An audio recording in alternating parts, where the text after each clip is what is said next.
Hello, and welcome to episode 86 of TBR, the To Be Read podcast, where we talk about the books we love and the topics that interest us. I'm Patrick Stemp, and with me, as always, is Michael Ronn. How are you, Michael? I'm great, Patrick. Glad to be back. And John L. Monk. How you doing, John? I'm very sore from shoveling, so that's what I am. I'm ridiculously sore. So all weekend. Thanks. No, it'll be over before you know it. A couple more months. Weird Canadians. You love the snow. I do not love the snow, and I don't feel bad for you because we've had our share of it in the past. It's been a light winter here this year, so. Yeah, it has. How are you? It has been light. Good. So as Michael mentioned, he was away last week, so it's good to have him back. Missed out on a good episode last week, though, Michael. That's what I heard. So this week we're going to talk about how writing changes the way we read or what we read. And before we do that, we will get to our weekly roundtable and talk about what we've been reading recently. I'll go left to right on my screen, which means we'll start with John. What you been reading? Okay. I read a novella by Zach Bohannon. He's a horror author who also has a podcast. It's the Horror Writers Podcast. Now, I hadn't read anything by Zach, and as we'll talk about sort of later in the show, I had reasons why I didn't read anything by Zach or a lot of other people who I know, and I will just say that I loved it. I thought it was fast-paced. It reminded me a little of the same sort of intensity you get from Dean Koontz's Intensity, which is a great book, by the way. I found myself swiping the pages, trying to see what happened next, as I was very, very concerned for the characters, which is a sign of a good book. I think we can all agree that if you're swiping very quickly, it's a sign of a good book. It's a book about a neighborhood with horrible things are happening to the neighbors one by one. So there's the mystery, there's a supernatural element to it. Zach is known more for writing zombie fiction than this kind of fiction. This is more like a contemporary type horror novella. And I say he pulled it off beautifully. And shoot, I'm looking forward to reading more books by this guy. So. And sorry, what was it called? It's called The Neighbors. The Neighbors, okay. Yeah, I saw he'd released that. It's his newest title, right? I didn't know if it was his newest. He did tell me, because he asked if I was interested in reading it. Because we now talk and like because we're buds and stuff. He told me that it was his probably his favorite story that he's written so far. As far as storytelling skills or writing or whatever metric that he's using to kind of judge that by. So I had to read it. I was like, okay, well, if I'm going to read anything by him, I'm going to read the one that he likes the best. So. Okay. Cool. Is that it for you for the week? I'm sort of. I don't want to kill all the time, but I'm also sort of perennially reading Write, Publish, Repeat. About a little bit more than halfway through. I sort of pick it up here and there on my Kindle when I'm like standing in line and stuff because you don't have to get into a plot. And I'm liking it. It's a lot of basic stuff, that after 3 or so years of being an indie author, but I like their take on it. And that's Johnny B. Truitt and Sean Platt, for anyone who doesn't know. That's your first read of it? This isn't a reread? It's a finishing up. I started it like last year, and I've kind of come back to it. Okay. Yeah. Okay, good. And I think their next book, Iterate and Optimize, comes out, I want to say March. Yeah, it's pretty soon. Yeah. Okay. Soon. How about you, Michael? Get lots of reading done over the last 2 weeks? Yeah, I'm still working my way through the Rook, and I kind of got derailed a little bit because I have to read a book for work, and that is My Beloved World by Sonia Sotomayor. And for those watching who may not be familiar with her, she's the first Latina Supreme Court justice here in the United States. And so this is her autobiography that came out a couple years ago. So I am reading that. It's interesting. about her, how she grew up, and kind of what her views on life are. So at first I thought, okay, it's workbook, gonna not be fun, but it's pretty enjoyable. So I'm reading that, and I have to be done with that by Friday. So so I'm gonna be glad to get back to the Rook. But I've also been reading Story World First by Jill Williamson. Have you guys heard of that? No. Okay. Well, Right. I'm writing a fantasy series here starting next month, and I've written some fantasy before, but I've never actually written a fantasy novel that's got a big world in it. And so I just wanted to know how am I going to write a magic system, and how do you build a world? And I mean, I've done it before, like in science fiction, but it's just different. So I just wanted some help on it, and I was kind of surprised at how few books out there are on magic systems and Hmm. writing like fantasy worlds. Like, there's the Brandon Sanderson's Three Laws, but those are like really short blog posts. And there's a couple of, mediocre books out there on it. But this is the only one I found that really goes into it very deeply. So she talks about pretty much everything you would need to know. And I've actually just kind of been going through her book chapter by chapter and then stopping and, thinking about what I want in my own story. So I would definitely recommend it if you guys. I guess maybe the only other book I can think of that I haven't read would be The Wonder Book by Jeff Vandermeer, because that's kind of Mm. got world building stuff in it, right? Like how Yeah. to write science fiction and fantasy. So yeah, I'd probably recommend this one as well if you're wanting to figure out how to write a magic system, because this actually breaks it down step by step, and just things you wouldn't maybe not considered. I might check out. I haven't finished reading this one yet, but I got it as part of. It was one of like the book bundle through Nano last year. Yeah. Um, World Building by Kevin J. Anderson. From Oh, small okay. Yeah. from small towns to entire universes.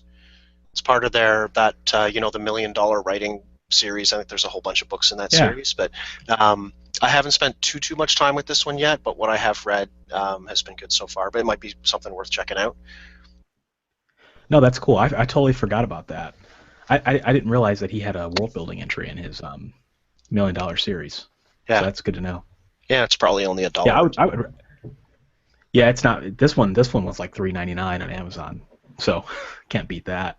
But it's Cool. actually well written, and it's pretty cool because she's got like worksheets that you can download, and they're actually really helpful. Like she had one that's like creatures, Mm. like a creature worksheet, and it talks about the different classes of animals, and she really breaks it down. Like, yeah, an animal can only be one of these things. It can be a pet, it can be a guard, it can be a monster, it can be a shapeshifter. I mean, just these different classes, and you just kind of can work through that and figure out what types of creatures you want in your novel. I just thought it was pleasant to read, but it was also pleasant to work through. So that's Okay, my week. okay. Um, so I finished reading The Rook by Daniel O'Malley. That's our book of the month, which we're going to be talking about next week. That'll be sort of what we focus on for the episode, so I'm not going to talk too much about it. As a reread and kind of leading into the topic tonight too, I will say that I read this book originally when it came out. I think it was 2010. And have been waiting and waiting and waiting and waiting for the sequel for many years while they keep pushing it back. It's finally coming out in July of this year if it doesn't get pushed back again. And I can definitely, I'll say, like, I definitely enjoyed my reread, but I did, I think, read it more as an author this time around than purely for enjoyment. And so we'll spend a lot more time talking about that book next week. I'm kind of in between books right now. I'm in that situation where I've got like 30 books on my Kindle that I've downloaded since Christmas, and nothing's really grabbing my interest. I've got a bunch of stuff that I've kind of started and read a little bit and put down, and I haven't decided if I want to go back to them or start something new. I did pre-order today Calamity, Brandon Sanderson's book 3 in the Reckoners series. I'm really looking forward to that. That comes out February 16th, I believe, so that is going to make it difficult for me to get through Zodiac Convergence, which is our February book that we'll talk about in early March. But I can get through 2 books in a month easy, so I hope. Yeah, so that's my reading. I kind of got into the Rook, and originally I was spreading it out over the month, read 20, 30 pages a day, and kind of just to make sure I got through it. And then I got into it. There was nothing else I wanted to read instead, so I just kind of burned through it and finished it yesterday. So we can move into our topic, excuse me, and talk about how all of this reading, or sorry, how all of the writing that we do has changed our reading. And John, I think this was your topic. So do you have any starter thoughts to get us going? Yeah. Well, it's funny. There's two ways in which I guess reading and writing sort of screw with you as a writer. On the one hand, there's the social aspect, like I'd mentioned about Zach's book. It's like the truth is I was very hesitant to read his book or to read Russell Blake's book or to read anything by Johnny, Sean, and Dave because I sort of know them from podcasts. I've heard them sort of talking it up and being very confident, and I've seen their sales numbers and all these things, and I don't want to like go and open their book and find like dog run uphill and catch girl. It would be like some bad writing, and maybe they just, it's terrible. It's like it's showing my neurosis almost. I feel like I'm having a Woody Allen moment. So there's that social aspect. But then there's the kind of the writer's kind of aspect, where you're constantly editing books as you read them. I line edit everything. I read a Stephen King book and I'm like going, well, he could have tightened this up here a little bit. He's never going to make any money if he doesn't tighten this up there. So I'm constantly, going, well, you should put I don't know, you should have a paragraph here he changed. I'm like kind of in my mind, I'm reading along because I do a lot of editing. And editing is very important to indie authors because, we get judged sort of unfairly. Like if you read a Random House book, you don't blame Jim Butcher for the crappy editing. You blame Random House and you think, oh my God, poor Jim Butcher, he has to put up with this, But you read a book by me or you, somebody does that, suddenly it's like, well, no wonder he can't be a real author. Sorry, I got a dog. He doesn't know how to spell, potato or something. Or he has the on every 5 pages. So there's that. It's a constant, like, I'm reading a book and it's hard to kind of dive into it because I can't turn that editor off in my head. Mm. So anyway, I kind of went on a bit. Anybody else want to kind of jive in? So the social aspect's funny too. One of the things that drives me actually absolutely bonkers is social media. And you see a lot of authors posting stuff on there, and you're like, geez, they need an editor for their Facebook. And you hope they have an editor for their books because when they're using the wrong there. And I think that's and people might say, well, I'm just on Facebook for fun. I'm just tossing off a quick note or whatever. But I think you do need to pay attention to that stuff because it's still public. It's still you need to pay attention to it because people will see that stuff and wonder if maybe your books have the same kinds of silly mistakes in them. Yeah. I kind of messed up that way with the Facebook. Sorry, I don't edit my Facebook pages enough. Sorry, Mike. What were you saying?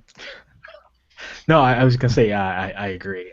I think that one area that I've changed in a lot more lately is when I'm looking at a book cover.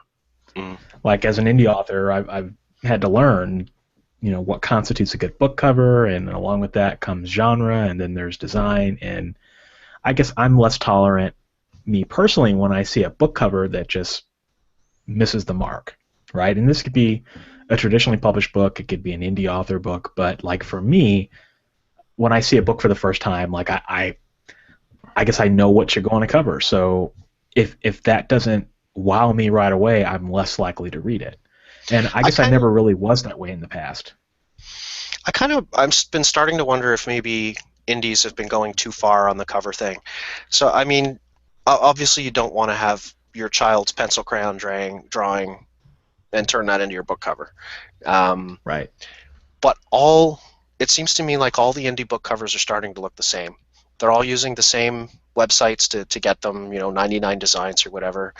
And I look at traditionally published books, and I see a lot of covers that there's not a lot to them. They can be very simple. They can have a simple design on them, and they're still beautiful book covers.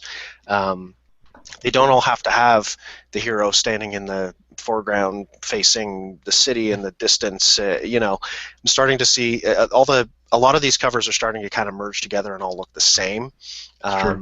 And there's something to be said for simplicity, and it can still look nice, right? I agree with you that the cover needs to look good, but I kind of think that they're all starting to look the same. That it's funny because 3 years ago I would have said the same thing and I would have complained about that. Now, a cover looking the same or blending in with the others is not a bad thing for me. In fact, it's a good thing in the sense that that author knows their market. Because I guess when I'm doing my own covers or when I'm telling someone how to design my own covers, I'm telling them what books, or look what books I want my cover to look like. And so I don't know. I guess for me, I used to equate beauty with good content, but now it's more of, does it blend in? And if it does blend in, well, does it do its job in terms of ticking the right boxes for me? Like, if it's a werewolf romance, do I know from looking at the cover, is it a werewolf? Is there heart on the cover or something? I don't know. It's kind of a weird, conflicting thought that it's like I probably shouldn't have, but it's definitely like I don't like so, to give an example to to use the Rook as an example. I don't think you would ever see a cover like this from an indie right now, but it's a gorgeous cover. It tells a story with the coat of arms, and there's an octopus there, and a bunny rabbit, and a teapot, and another chess piece.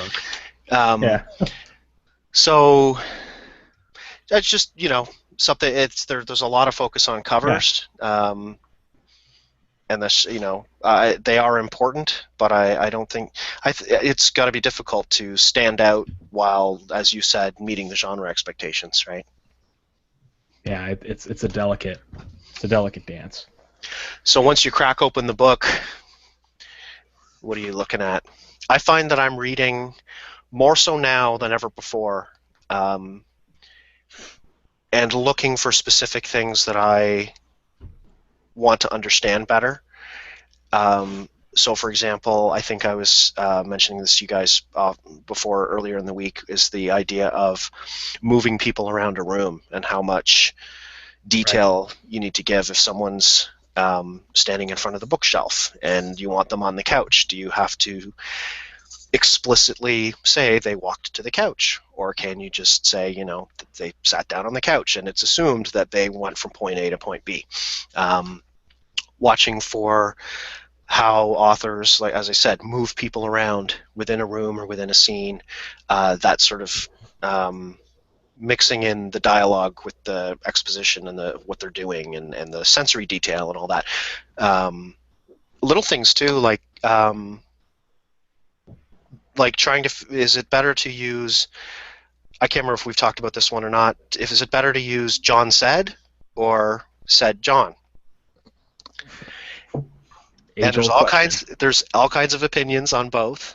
And it's one of the things that I was looking at when I was reading The Rook, and noticed that he kind of does a little bit of both. And it's something that Anita and I have gone back and forth on last year, trying to figure out which is better, which sounds better. And we landed on John said. Yes, you're right.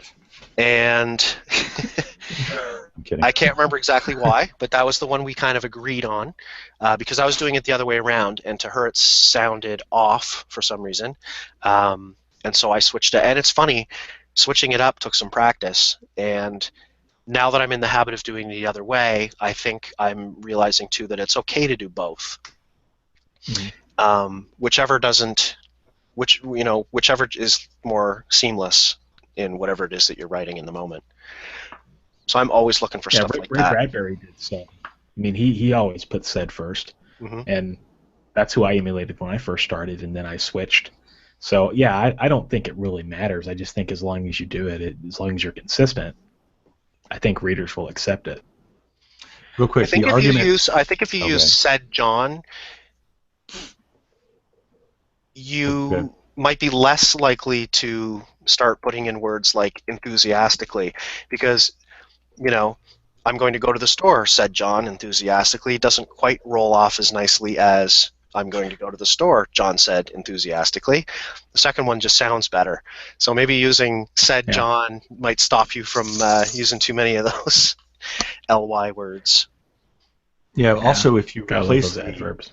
if you replace John with a different pronoun like he or she, Hmm. you find yourself saying said he or said she, which is sort of an archaic way of speaking, and it's also a little True. bit it's a little bit like your first grade reader said Mandy.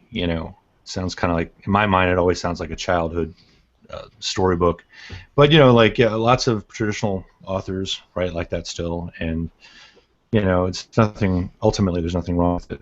So Like everything else that we've learned, rules are meant to be broken, and everything comes down to personal preference. And if it works for the readers, then ultimately it doesn't really matter, right? Exactly. I was gonna say another thing that I look at when I'm reading books now, having taken courses by Dean Wesley Smith and Christine Catherine Rush, um, is sensory details. Like I pay more attention to those than I have in the past. Um, Dean talks all the time about how when you open a story or when you open a scene, the best way to get inside a character's head is to show the reader how that main character is experiencing the world through the five senses. So figuring out different ways to weave them in there.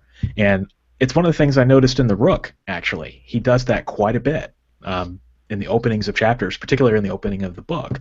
Um, and I guess I enjoy that because it's like, okay, here's a professional writer who's doing exactly what hmm. I've learned and the same technique that's helped me sell more books, and I just identify with that. Like more so than I have in the past, I really enjoy good character work, like because I know what goes into it now. Yeah, and it's funny too because if you're looking for specific things while you're in a read, while I'm reading this book, I want to pay particular attention to how they do this one thing. You'll completely miss something else. Um, Right. as writers, I think we become pretty good at picking out foreshadowing. Chekhov's gun.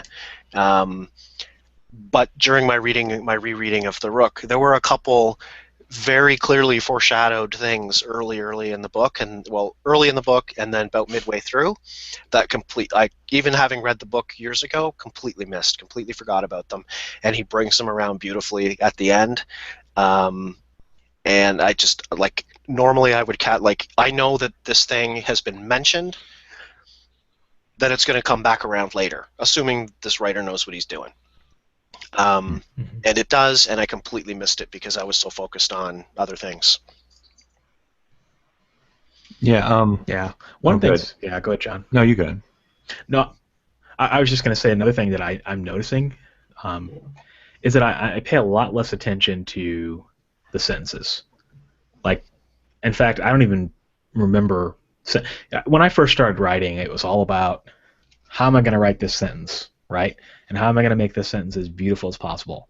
Now I don't think about that. A sentence is just a tool. You can throw away words. Um, I just pay attention to the story. So when it used to be when I could recall a book, I would remember a specific image or a specific paragraph or a passage that I thought was really beautiful.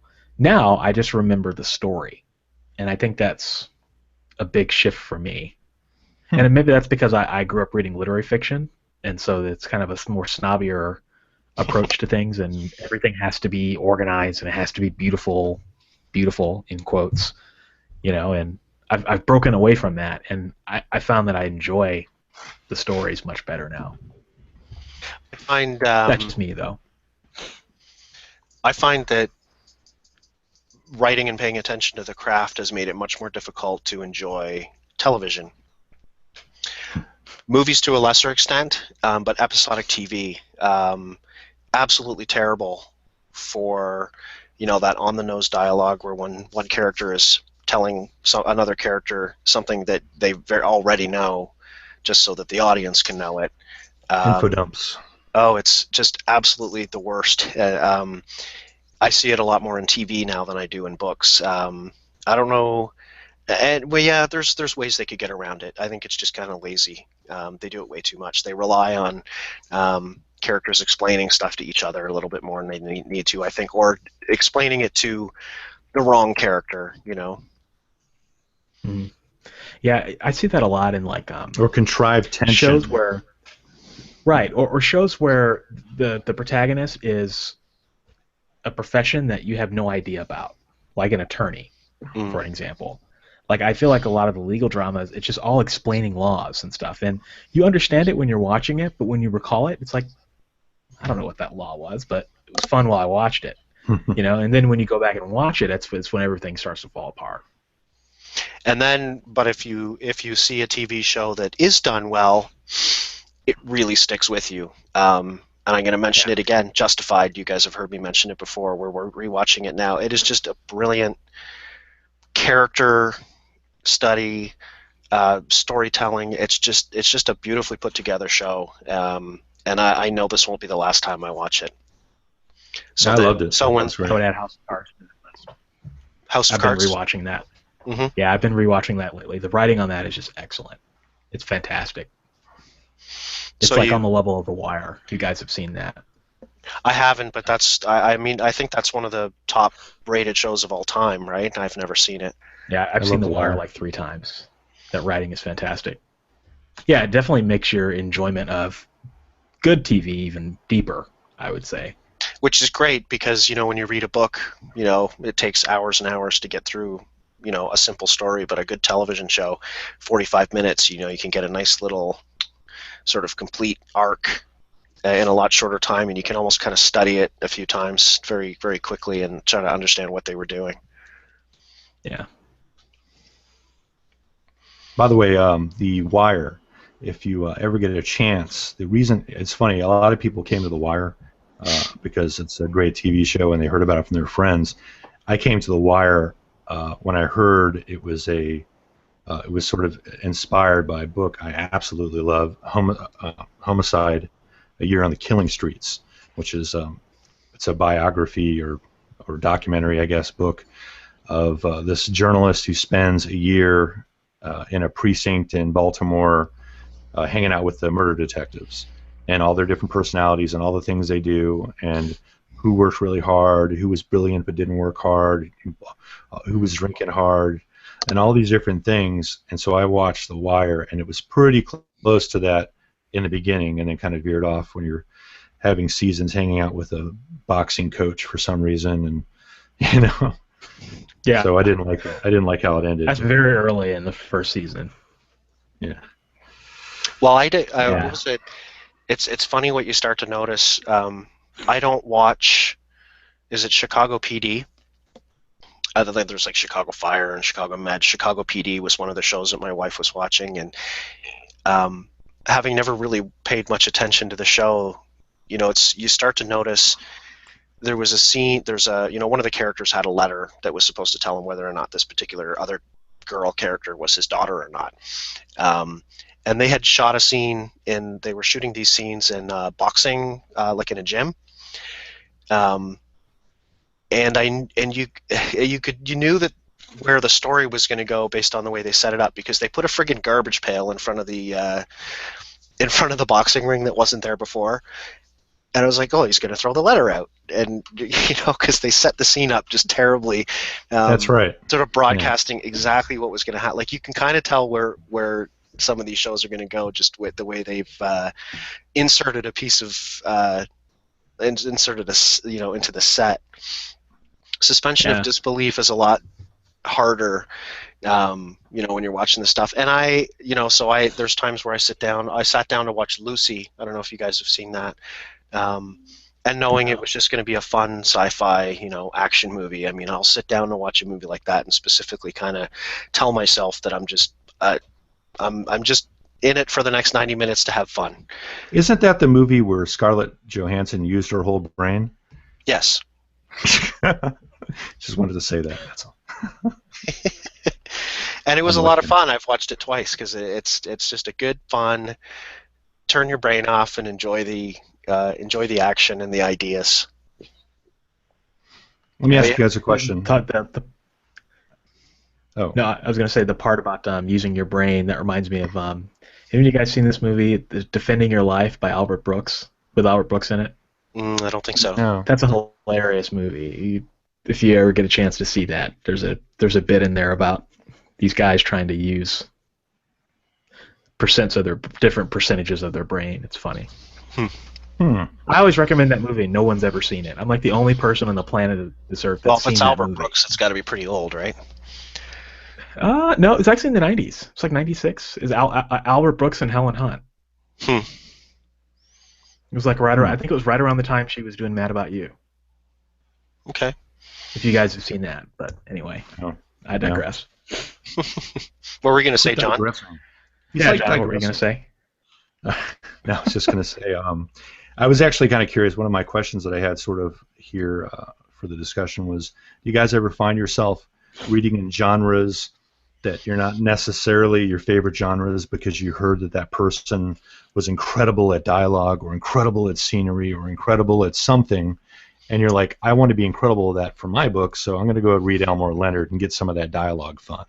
That's what I did. Yeah, I've done. So I was just wondering. Yeah, Maybe a little after the fact. I mean, usually. yeah, I read George V. Higgins because he was recommended to me by my dad, and if I think partially for the reason that he is so great with dialogue, and then his books are kind of my dialogue diary or Bible at this point. But genre, I mean, I'll read pretty much anything just to, if it looks interesting. I'm trying to think. Don't think I've read anything specifically though, because I heard they were great at a particular thing. Just that maybe the book itself was good, and then you try to draw from that. Yeah, I have a bad example, but the most recent time I did this was one of Lexi Maxwell's books, the whole erotica thing.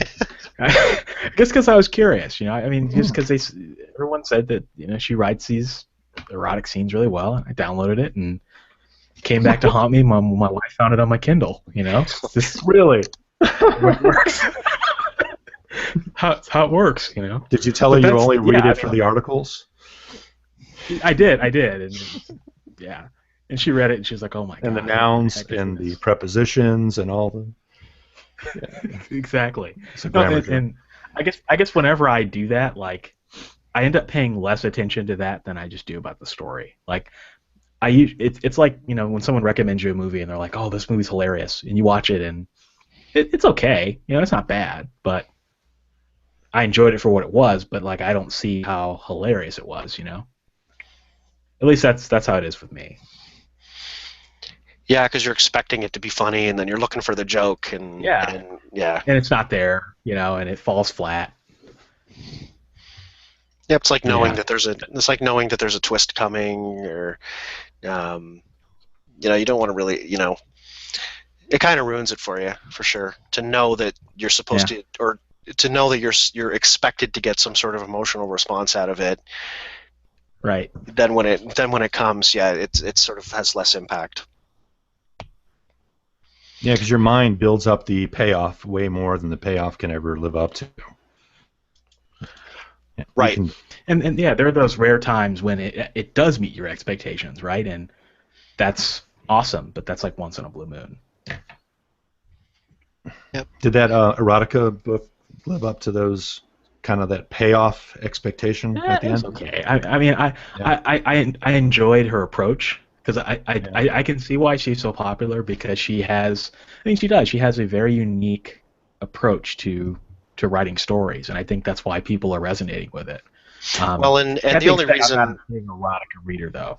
Yeah, I mean, the only reason any of us are even familiar with who she is because of her association with SPP, Absolutely. And I was just wondering while you were talking about that, when was the last time we even heard or saw anything about or from her? I kind of wonder if they're distancing themselves from that line, because it just doesn't seem to get mentioned anymore. Yeah, I wonder. I do wonder about that. But Yeah, I mean, I thought the writing was good and it was effective.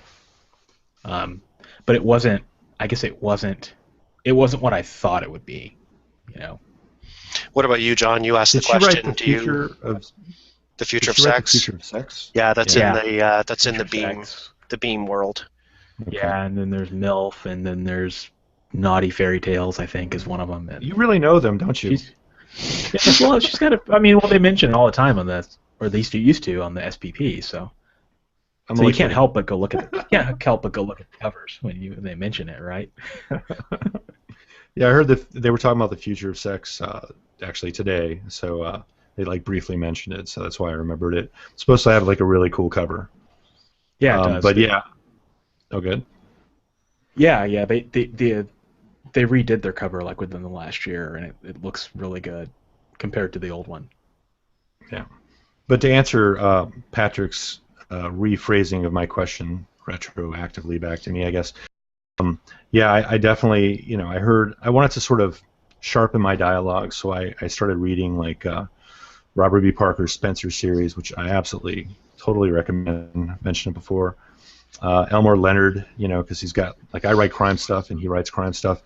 I don't want to write like Elmore Leonard, but I want to sort of see how he kind of pulls it off, and have that advise me as I try to pull off the same sort of big world effect. And I haven't done that for description, although honestly, I probably need to up my description. Some people like the fact that I don't really write a lot of flowery description, like the aroma of something came and wafted into the room melodiously. I don't do a lot of that stuff, and maybe that's a good thing. So, Well, and if you once again, I'd say some of the other entertainments are great for getting those kinds of things, and I think you hear about like Joss Whedon. I mean, if you want great dialogue, watch Firefly, watch The Avengers. I mean, the dialogue, the banter in pretty much anything he does is just brilliant. Quentin Tarantino. yes.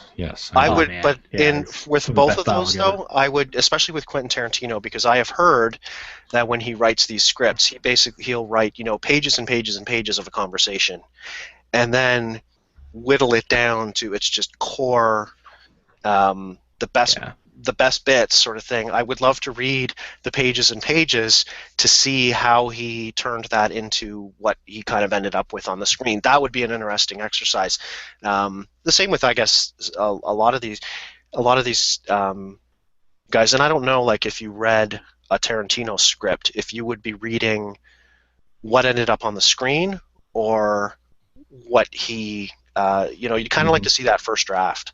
Same thing with, say, Elmore Leonard. It would be really cool to read a first draft and see how it then morphed into the thing that hit the shelves, the dialogue that got cut, the stuff that he didn't think was good enough, or his editor convinced him to cut or whatever. Yeah. It's unfortunate that we don't get that sort of view into this stuff, because I think that would be enormously helpful. You can get that with the Stand. Yeah, I Apparently agree. There's the unabridged Stand or whatever. Stephen King, turned a book that was this thick into something that was that thick. So you can kind of get it sometimes like that. But I don't think that was Yeah, him there's something making to be it better, said. Yeah. right? I don't think What's he that? made it. I don't think he made it better by adding another 1,000 pages. You kind of broke up there. Oh, sorry, I said I don't think he made it better by adding another 1,000 pages to it. It was already kind of meandering, right? I'd like to see how they went I have from to. loose to tight. I want to try reading it again, Yeah. and I probably will pick the big fat version just because I want all the stuff.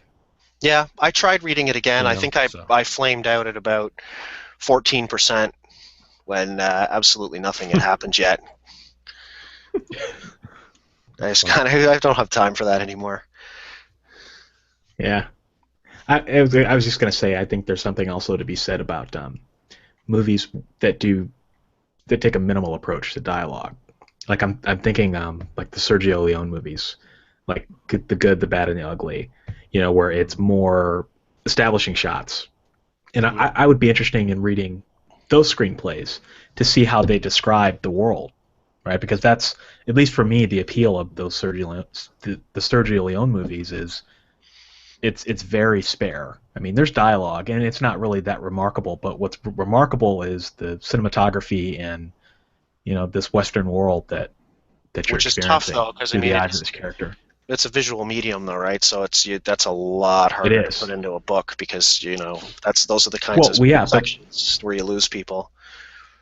well, that's what I mean. It would be interesting to read that screenplay to Mm. see how the writer's vision translates onto the screen, because I think there's something you can take from that as a writer when you're writing your novels, because that can teach you in some way to set the scene visually as well. Yeah. I read the screenplay for Ghost. If you guys have seen that movie, Patrick Loved Swayze, it. Years and years and years ago. couple months ago. Great screenplay, great film. And it's one of those that was fairly true to the screenplay, but I picked up a lot about how camera angles and how you position characters, and there's just a lot to pick up from that screenplay, I thought. And I just thought that was interesting. Okay. So I think we're coming up on time. If anyone has any final thoughts on how writing has changed our reading habits or how we read, final thoughts? Last call? Nope. No? For John, me, go ahead. oh, okay. I just thought that it sort of turned reading into more work than it used to be. It used to be just for fun. Now it's fun and work. That's it. But do you turn that off and just pick up a book and say, I'm just going to read this because I love it? Even if Yeah, a it's an little old bit. one. Like I know Michael will pick up Treasure Island once a year and just for the pure enjoyment. A little bit. Anything by Jim Butcher. Hmm. Anything by somebody who I knew before I took writing seriously, which is probably like when I turned 40. I'm 44, going on 45 very soon. Before that, I always wrote a little bit, but I never really got seriously into it until I turned 40, had my midlife crisis. Yeah, so anybody before that sort of like that period Hmm. before that is sort of been grandfathered in, where I could read the stuff without mindlessly editing everything they do. Yeah. Okay. Okay, so that is our discussion for the week. Next week we will be talking about our sort of group read from January, The Rook by Daniel O'Malley. It will be a spoiler-heavy discussion. I think we should probably agree that we're not going to hold anything back because that would sort of limit what we can talk about a bit too much. So if you haven't read it, well, read it this week and then come on in and listen to the podcast. In the meantime, have a great week, and we will see you soon. Talk to you later, guys. See you next week, guys. Yeah.